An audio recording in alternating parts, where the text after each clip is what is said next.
Halo, apa kabar?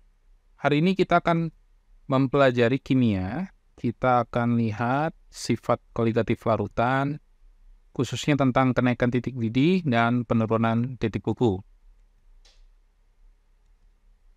Apa yang dimaksud dengan titik didih dan titik beku?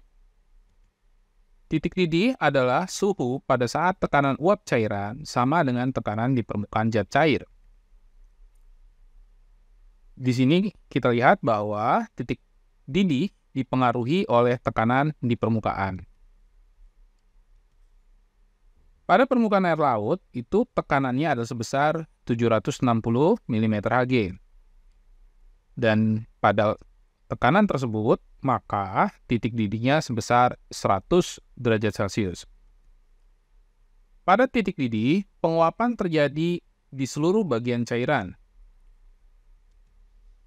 Selanjutnya, apa yang dimaksud dengan titik beku? Titik beku adalah suhu pada saat tekanan uap cairan sama dengan tekanan uap padatannya. Pada tekanan 760 mm Hg, kita peroleh bahwa titik beku sebesar 0 derajat Celcius. Selanjutnya, kita lihat titik didih larutan.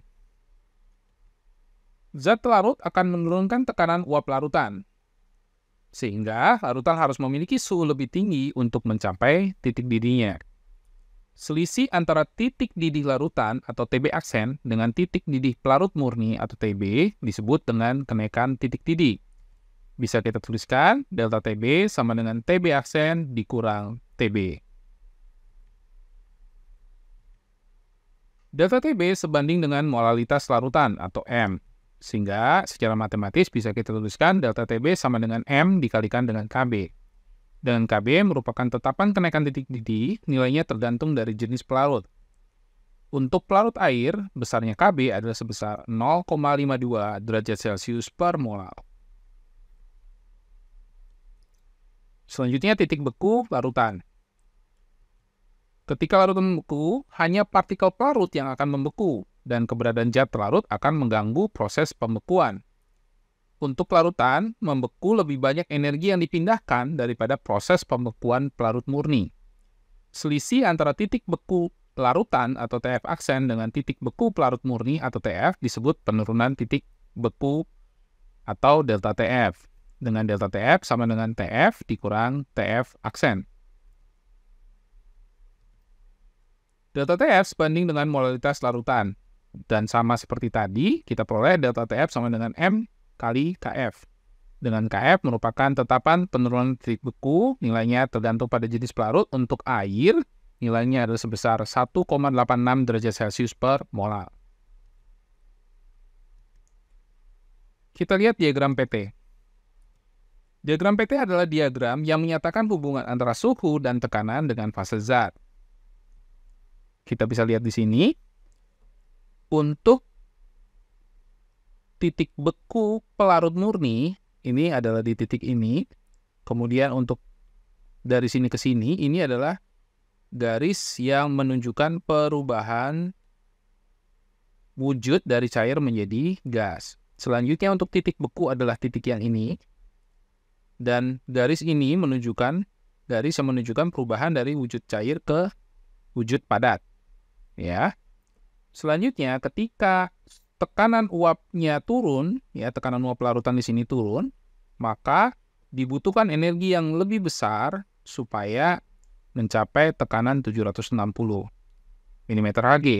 Dan perbedaan antara titik beku larutan dengan titik beku pelarut murni serta titik didih pelarut dan titik didih larutan itu dapat kita lihat di sini.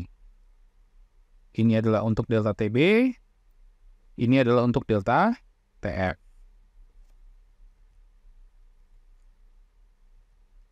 Dari diagram PT terlihat bahwa larutan memiliki tekanan uap lebih rendah daripada tekanan uap larut. Selanjutnya, larutan memiliki titik didih yang lebih tinggi daripada titik didih pelarut.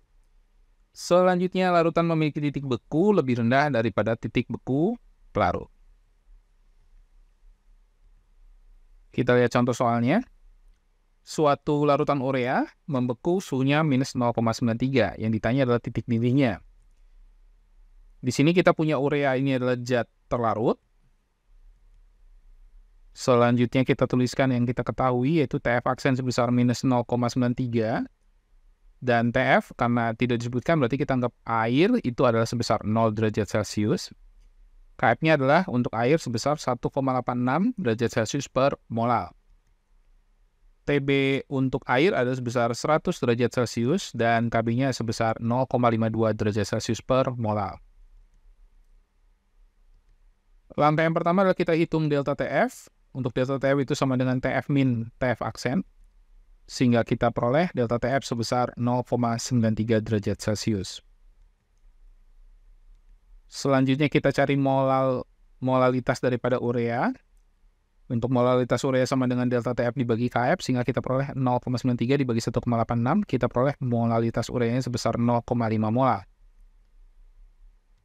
Selanjutnya untuk delta TB, kita hitung delta TB sama dengan molal urea dikali KB-nya. Atau 0,5 dikali 0,52, kita peroleh delta TB sebesar 0,26 derajat Celcius. Dan yang terakhir, kita hitung titik didih larutannya. TB aksen sama dengan TB ditambah delta TB atau 100 ditambah 0,26, sehingga kita peroleh untuk TB aksen sebesar 100,26 derajat Celcius. Jadi titik didih larutan tersebut adalah 100,26 derajat Celcius. Jika video ini dianggap bermanfaat, jangan lupa untuk like dan subscribe. Terima kasih.